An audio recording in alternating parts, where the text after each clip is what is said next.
All right, what's going on, everybody? So in today's video, I'm going to be giving you 10 different lessons that I've learned from Dave Ramsey. So as I'm sure you're probably aware, Dave Ramsey has endless amounts of information out there in the forms of books, courses, programs, live events, his radio program, different things like that, which would probably take you hours and hours to kind of get an idea of his best strategies and his best tips. So in this video, I basically compiled the top 10 key lessons and strategies that you can use today to become more savvy in personal finance, as well as to start to build wealth. So let's get into it. All right, so to start this video, a little bit of background on Dave Ramsey, which most people are not even aware of. When he was in his mid to late 20s, he actually went bankrupt flipping houses. So he was using a lot of speculative, short-term, high interest rate types of loans, and the economy ended up crashing. The banks called his notes due, and he was not able to pay his debts and ended up having to declare bankruptcy. So now you're probably wondering why someone who has declared bankruptcy would be qualified to give personal finance advice.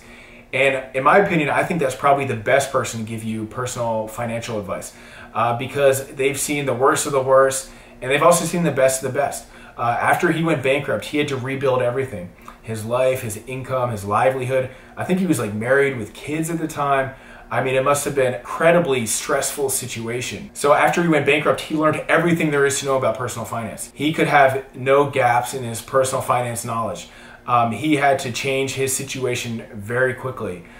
So he learned everything there was to know. He read, he went to seminars, he got mentors, he learned the best strategies and the best tactics, and then he started teaching other people. So his most famous principle, which maybe you've heard of, is called the Debt Snowball. And that's where, like, let's say you're trying to pay off all your debt and you have 3 or 4 different debts of different amounts. You go after the smallest ones first. You want to get that quick win. You want to start building some cash flow. Maybe you were just paying $100 per month for one of your smaller debts. So now that you've paid that off, you have an extra $100 and you've also got the win of paying off that debt. Then you go after the second largest one. Then you go after the third largest, and so on until you've completely paid off everything. And I think that's a great strategy, starting small and working your way up. You get the wins along the way, you build up experience, you build up more income, you become a little bit savvier to the point where you can take on that massive debt, whether it's student loan or medical bills or whatever it is. Okay, the next strategy he talks about is that you should have an emergency fund of 3 to 6 months worth of income. And I completely agree with that. Having been an entrepreneur,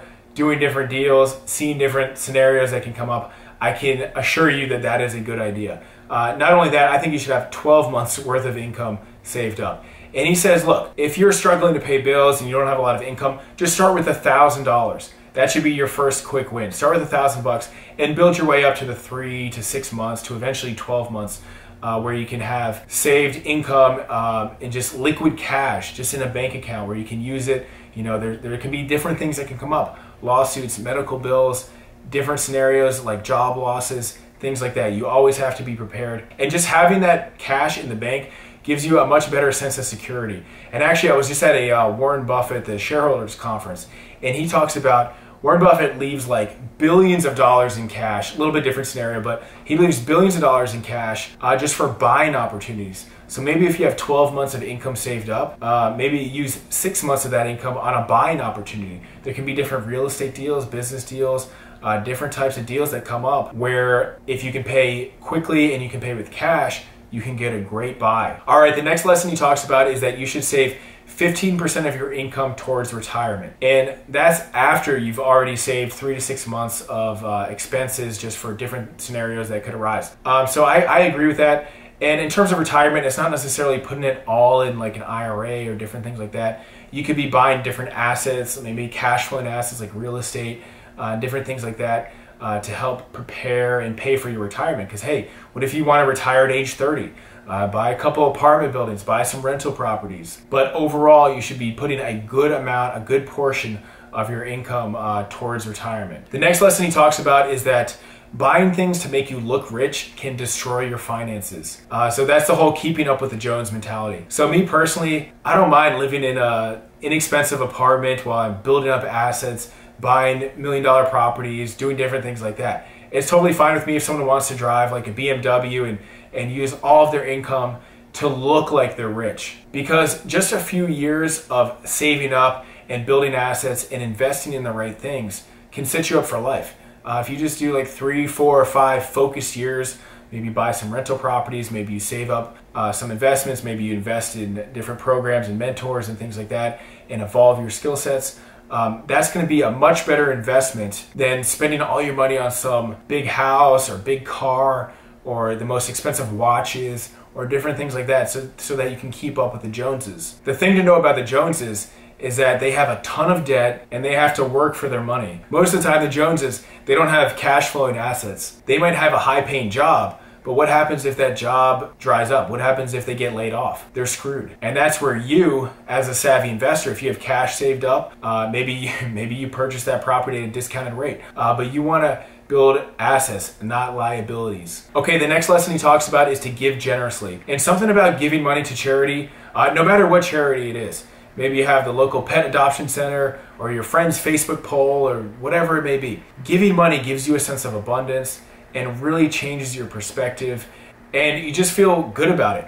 You feel like money is not an issue. And I can guarantee you, if you're broke and you give 20 bucks to somebody in the form of a charity, that is going to make you feel great, and it's probably going to change your perspective on money. All right, his next lesson is to not buy new cars. And I'm pretty sure everybody says that, but buying a new car is probably one of the dumbest financial things you can do. Now, if you just have millions and millions of dollars, yeah, maybe buying a new car, it's not going to really make or break the bank.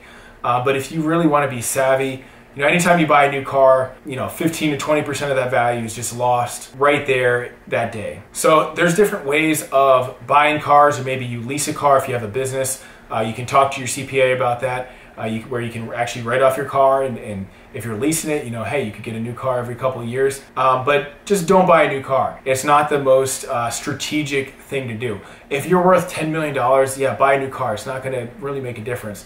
But if you're really trying to be savvy about personal finance, buying a new car is not the best idea. All right, the next lesson he talks about is to take out a 15-year mortgage as opposed to a 30-year mortgage. I have mixed opinions about this, but Dave Ramsey's all about just having zero debts. No debt whatsoever. So he argues by having a 15-year mortgage, obviously it's a forced savings plan. So you're gonna pay off your mortgage a lot sooner, and you're gonna be forced into doing so. Now, your mortgage is going to be at a higher rate, but hey, 15 years goes by fast, and before you know it, your house will be paid off free and clear. And just to play devil's advocate, the other side of that would be, if you had a 30-year mortgage, you probably have a little bit more money every single month to invest in different things, and you can still pay your mortgage off in 15 years, even if you have a 30-year mortgage. You're just not forced to. So his whole thing is that by being forced to, it's going to make you take more action and make you be more diligent and more disciplined. All right, the next lesson he talks about, and this is actually my favorite one, is to increase your income. So of all the strategies, this is actually one of his most important points. You can save money for years, but if you're not increasing your income, increasing your skill set, and becoming more valuable, it's not going to make that big of a difference, because your income is going to be your greatest asset. You need to find ways to increase your income. And for me personally, the ways I've increased my income was reading books, learning very specific knowledge, getting mentors, going to live events. And most people think, hey, you're wasting your money on that. But I might learn one or two things that can help me make more income. For example, I just took a YouTube course where they talk about you should make 10-minute to 15-minute YouTube videos. You're going to have more engagement. You're going to make more money by doing that. Most people would never take a course like that. So you want to do many different things like that, where you're try to improve your skills, try to increase your income. That's going to be the overwhelming factor in becoming wealthy or not. If you're working at McDonald's and you just have the same skill set for 30 years, eventually a robot is going to take your place. So you need to always be evolving. Your skills should not be the same from the previous year to this year. Okay, to wrap this up, one of his most important points is to celebrate all wins. So after you pay off, even if it's a small debt, you should celebrate that. If you look at Dave Ramsey's Instagram page, and you should follow me too on Instagram, don't just follow him. But if you look at his Instagram page, it's all about case studies and testimonials of people saying, hey, I just paid off $5,000 of debt, just paid off $15,000 of debt, just paid off $200,000 worth of debt. And they're the happiest people in the world. So you should celebrate all wins, celebrate all milestones, whether you get an increase in income, whether you're paying off a certain debt, whether you just got a great deal in real estate, celebrate everything. It's very important, and it's going to help you along your journey. Okay, so thanks for watching this video, and let me know if you have any questions in the comment box below. And please like, please share, please subscribe, and I will see you in the next one.